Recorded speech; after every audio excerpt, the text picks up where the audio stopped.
Noticias relacionadas a la explotación sexual infantil, un tema que es siempre dramático y que el año pasado desafortunadamente se puso peor, ya que hubo cerca del doble de denuncias de explotación sexual comercial que en 2019. La cifra es tremenda, 410 frente a 240. Tremendo. Es un montón.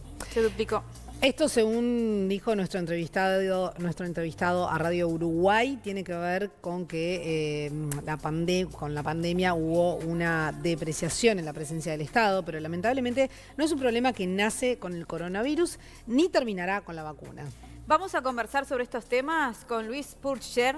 Él es presidente del Comité Nacional para la Erradicación de la Explotación Sexual Comercial de Niños, Niñas y Adolescentes. ¿Cómo estás? Bueno, buenas tardes, muchas gracias. Gracias por venir. La invitación. ¿Cuál es cuál es la injerencia de este comité que tú presidís?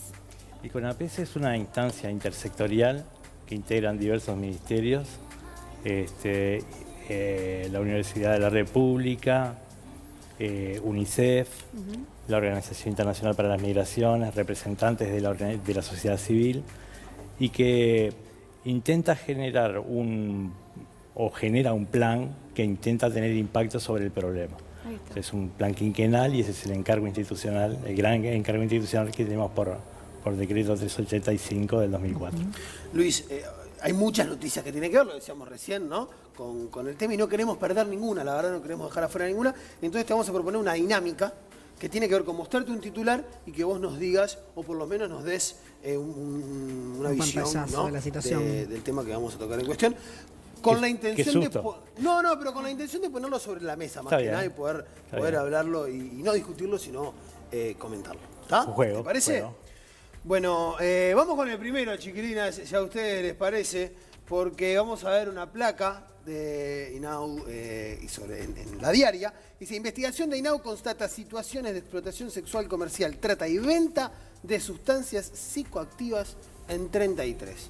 Un combo de mucho cuidado. Bueno, esto refiere a una denuncia que realizó el INAU de 33, motorizado también con otros asociados en el departamento, que de acuerdo a la información que pueden ir recabando, sobre todo en la casuística y en los vínculos con las situaciones, se hizo una denuncia formal en ese año que daba cuenta de estas situaciones a efectos de ser investigadas. 20 niños, ¿no? O más. Es lo que dice la denuncia. Claro. ¿Y en qué situación está ahora este caso? En este momento está en instancia judicial. No tenemos posibilidad de avanzar sobre cada caso en particular en la medida en que todavía el proceso continúa. Ahora, ¿son casos todos de explotación sexual comercial? ¿Hay casos de abuso? ¿Cuál es la diferencia? ¿Cuál es la diferencia? ¿Cuál es un poco el panorama? Porque es importante también, ¿no? Ese caso tenía básicamente la explotación sexual comercial como eje. Pero la confusión muchas veces se da porque en la violencia contra los niños, niñas y adolescentes no es que sucede un hecho, sino que existe una serie de vulnerabilidades previas que empiezan a actuar en conjunto en forma interseccional y ocurre un acontecimiento que muchas veces es la presencia de un adulto, que puede ser del grupo familiar o puede ser externo a él, generando situaciones de abuso. La diferencia entre el abuso y la explotación sexual comercial, y discúlpeme que no sea muy jurídico, porque soy sociólogo, no soy jurídico, pero digamos, en el abuso el niño es cosificado, es convertido en una cosa. En la explotación sexual comercial el niño es convertido en una mercancía, algo que tiene valor de uso, valor de cambio y circula en el mercado del sexo. De alguna manera, en la explotación sexual obviamente cuadra un abuso, en un abuso puede no cuadrar una explotación sexual. La explotación sexual comercial es una forma de abuso. Claro. Pero en nuestra legislación no así el abuso, la retribución o promesa de retribución a cambio de actos de carácter sexual. Claro. De un adulto con un niño adolescente. Esto nos lleva a otro caso que ocurrió en Minas, el caso del sacerdote que abusaba de unas niñas, de una casa que frecuentaba, ayudaba económicamente a esa familia, de alguna manera entabló una amistad con la mamá de estas niñas y digamos que por esa compensación económica que le daba a la familia, la utilizaba como el gran gancho para poder abusar a las criaturas, ¿no? Sí. Ese es como Sí, sin duda. Bueno, primero este aspecto vinculado a que un explotador sexual, un abusador, puede ser cualquiera. Y nos encontramos con roles del más distinto tipo, incluso con tareas o roles en las comunidades de relevancia, como puede ser la referencia religiosa, o un profesor, o un juez, o digamos, alcanza con que la acción tenga como finalidad llegar al cuerpo de ese niño o adolescente, muchas veces desde un lugar de privilegio o desde un lugar de poder. ¿Es un parámetro esa relación de poder? ¿Me explico? Como que sí, se repite. Se repite. A todo nivel, ¿no? Sí, pero hay prevalencias. Claro. Básicamente hombres mayores de 40 años que tienen un poder, no solo adquisitivo, sino un poder en términos conceptuales mayor que la víctima, que desean... Intelectual también. Intelectual, de formación. Recuerdo un caso donde el victimario era un antropólogo egresado de la Universidad de la República, empresario en Punta del Este, y la adolescente tenía 14 años, había terminado la escuela con dificultad, había sido forzada al consumo por su padrastro, y muchas veces el relato es que ella lo engañó porque le dijo que era mayor. Entonces esa diferencia intelectual también juega. Hay diferencias de todo tipo y la víctima, por más vueltas que se le busque, siempre es la más frágil. Ahora, justamente la explotación sexual comercial es más frecuente en menores que en mayores. Cuando hablamos de explotación sexual comercial, siempre estamos hablando de menores de edad. Siempre menores de edad. Siempre. Porque también, bueno, pero también puede ser explotación sexual comercial de... Como trata.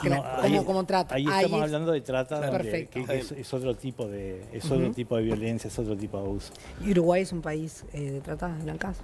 Uruguay es un país, según los informes, Uruguay es un país de origen, de tránsito y destino de situaciones de trata. Y en nuestra casística nos hemos encontrado con diversas situaciones.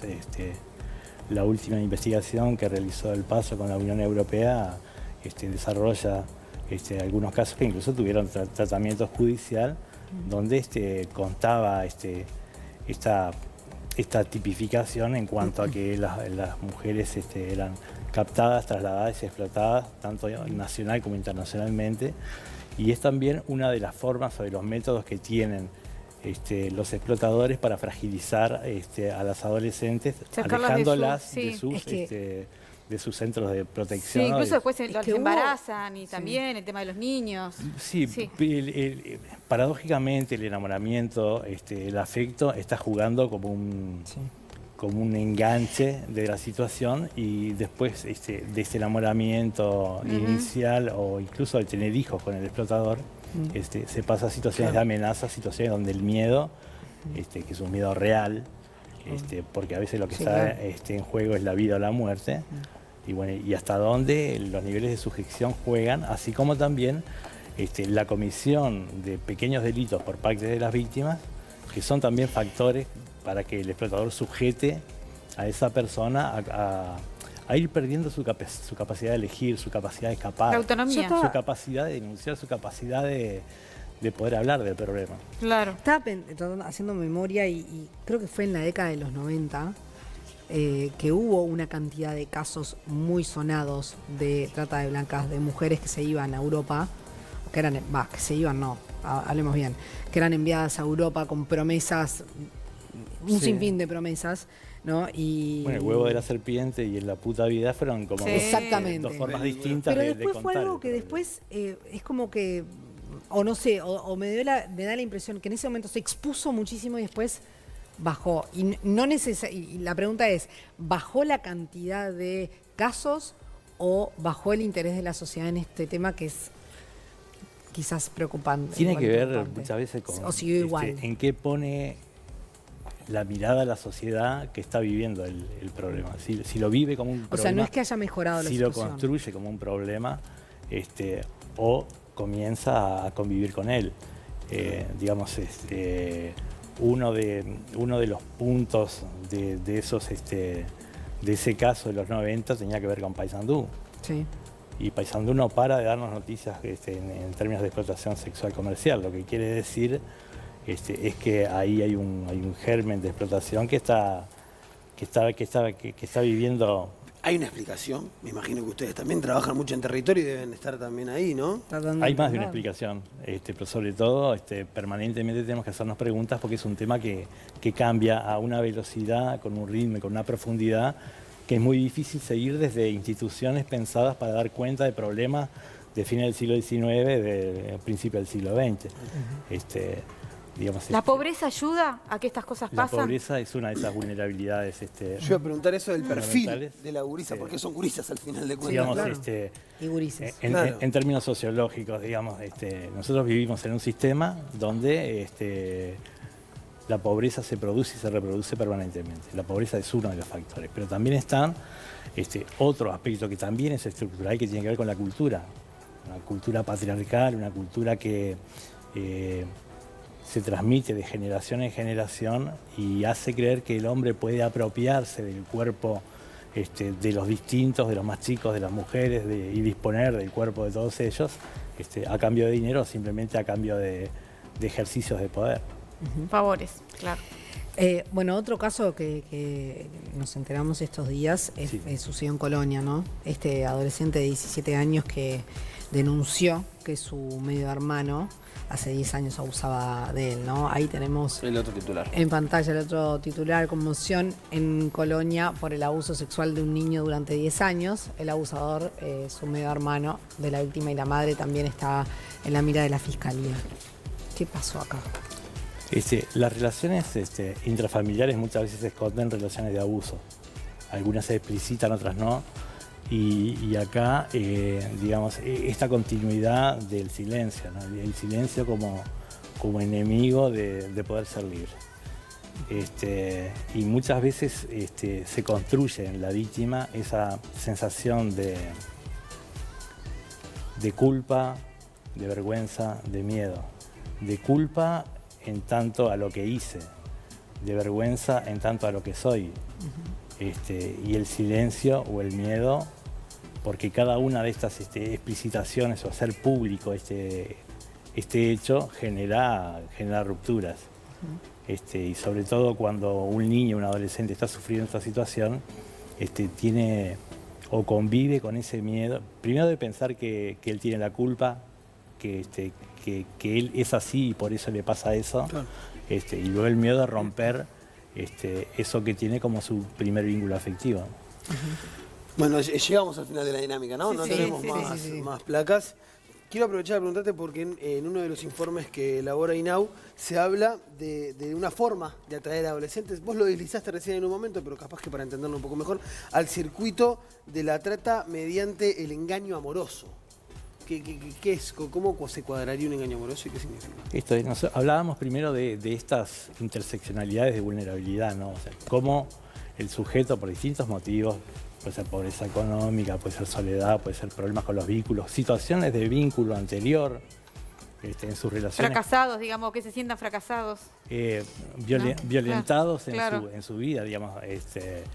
Imagínate un niño, un adolescente que ha convivido toda la vida con situaciones de violencia, donde aquellos adultos que tienen que protegerlo abusan de él o lo alquilan. Entonces, sobre todo en la adolescencia, ¿no? Cuando todo eso se pone en cuestión, aparece una persona que te lleva a pasear, que te muestra lugares que no conocía, que te dice que te quiere, que te dice que sos linda, que te muestra afecto. Y yo por eso decía, paradójicamente, el amor como forma de enganche. Y paradójicamente el amor o ese afecto pasa a ser parte de las vulnerabilidades, porque la persona deposita allí su confianza, deposita su amor, deposita sus aspiraciones. Muchas veces salir de ese hogar de origen que la violenta. Entonces, el amor, la plata, los regalos. Es parte de la sociedad. Y digamos, en una sociedad de consumo es muy difícil explicarle a un adolescente que hay cosas que no puede entregar por aquello que la sociedad les muestra que es lo mejor o que es aquello a lo que deben aspirar. Y estas cuestiones yo las cuento con mucha simpleza. Sí, obvio, sí, estamos resumiendo, claro. No son tan mecánicas, es más complejo, ¿no? Mucho esto más complejo. Juega lo afectivo, juega lo psicológico, juegan estas cuestiones de poder o de o de culpabilizar a la víctima, ¿no? Quiero aprovechar de preguntarte por un tema que también ha resonado, ¿no?, en los medios, que es la Operación Océano, ¿no? Y esta chica de 15 años, del INAU también, que aparentemente también cuadraba como una nueva víctima. ¿Cómo lo reciben ustedes? ¿Cómo lo recibís vos también al frente de este Comité Nacional? Y que... Digamos, esto es bien difícil de contestar porque... es algo que está en proceso y que obviamente... No, pero quiere la subjetividad porque cualquier cosa que le pase a un niño que está a tu cuidado es de un peso muy grande para el sujeto que está a cargo, para los equipos de atención. Claro. Y muchas veces son daños que también hay que trabajar, ¿no? Claro. En esto de poder cuidar a aquellos que cuidan. Aunque también tenemos casos donde tenemos adultos que cuidan, que son funcionarios, que en realidad terminan siendo el explotador. Pues yo no tengo una visión angelical del asunto, ¿no? Y lo dijiste al arranque, cualquiera del empleado puede ser, claro. Pero la Operación Océano, digamos, puso sobre el tapete algo que veníamos diciendo y que tenía que ver con los cambios de escenario del primer enganche en la explotación sexual comercial, y tenía que ver con el desarrollo de las tecnologías de la información y la comunicación. Esto que hablaban ustedes hoy, hablando de otro tema, pero también eso, ¿no?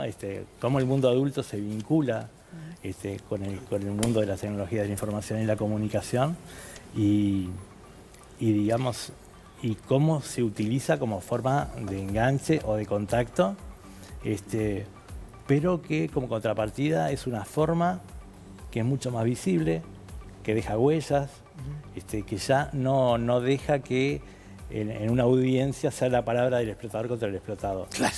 Ahora hay un mensaje de texto, hay es como la prueba, digamos, ¿no? Claro, pero sigue siendo también una forma de enganche. Sí. Digamos, o de moneda. A veces la carga de un celular, o la compra de un celular nuevo, o el poder acceder a esas herramientas de comunicación que son tan valoradas. Pero los abusadores están más expuestos también, ¿no? Claro. Con todo esto, ¿o no? Los abusadores dejan huellas. Okay. Siempre dejan huellas.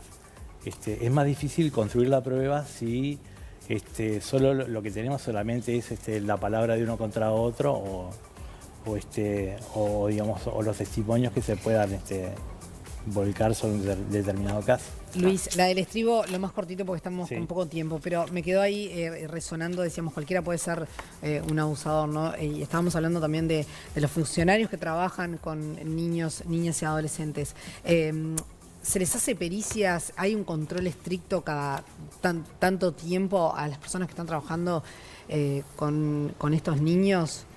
Niñas y adolescentes. Cada tanto, digamos, no, para ingresar al INAU tenés que hacer un test psicolaboral. Claro, pero después puede pasar el tiempo y... Sí, puede pasar el tiempo porque... Por ejemplo, al sacerdote de Minas también le hicieron una pericia al principio, cuando empezó... Sí, a todos nos hacen. Y después pero se puede lo que pasa después es como la antitetánica. Pero frente a lo que nos sucede como sociedad, ¿no tendría que ser regular? Bueno, yo iría a esos lugares también, pero a mí me gustaría más ubicar el problema en lo que tiene que ver con su producción y su reproducción. Eso sin duda. Pero bueno, es una forma también de atacar el problema frente a una emergencia, forma, ¿no? Pero porque no puede pasar. No, claro que no debe pasar. No puede pasar, pero pasa. Bueno, por eso luego... sí, entre las medidas sería una de las medidas posibles. No creo que fuera la primera que habría que tomar. Bien. Luis Pulsar, presidente del Comité Nacional para la Erradicación de la Explotación Sexual Comercial de Niños y Niñas y Adolescencia. Muchas gracias por estos minutos. Es un temazo que difícilmente podamos abarcar. Lleva mucho más tiempo. Es difícil de abordar también. A ustedes y espero no haber hecho papelones con las placas porque no me lo esperaba. No, pero fuiste muy bien y además fuiste muy sincero y para mí eso también tiene valor, ¿no? Muchas gracias.